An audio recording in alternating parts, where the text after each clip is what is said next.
আপনি কি বলেছেন বা তাদের তরফে কি বক্তব্য আপনার কাছে ছিল যতটা আমাদের সাথে বলা সম্ভব?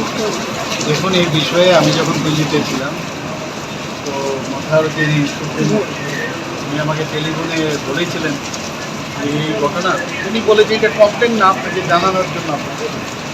আমি ওনাকে বলেছিলাম আমি আগরতলায় গিয়ে আমি চিফ সেক্রেটারি মহোদয়কে বলবো, বলে বিষয়টা আমাকে জানিয়ে এবং মানে জেনে আমাকে যেন জানায়। তো সেই অনুযায়ী আমি যেদিন এলাম এখানে, সেদিনই আমি চিফ সেক্রেটারি মহোদয়কে ডাকলাম এবং উনি এখন আমাকে এই বিষয়ে অফিসিয়ালি জানাননি কিছু।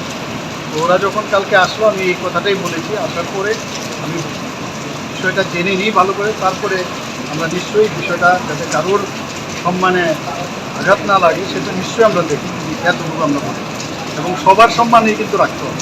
জেলা শাসকের সঙ্গে কি আপনার কথা হয়েছে বা আপনি প্রশাসনিকভাবে বিষয়টা দেখেছেন? না, চিফ সেক্রেটারি মহোদয় তো ওনার সাথে নিশ্চয়ই কথাবার্তা বলছেন, তো ওনার থেকে কাগজ আসলে তারপরে আমার মানে যা করা যায়।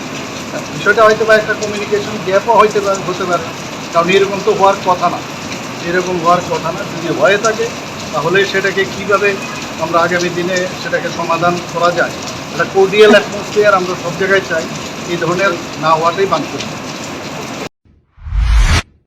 শেফদের পছন্দ সিস্টার মশলা, যা মডার্ন টেকনোলজি এবং স্বাস্থ্যসম্মত। সিস্টার, নিশ্চিন্তের প্রতীক।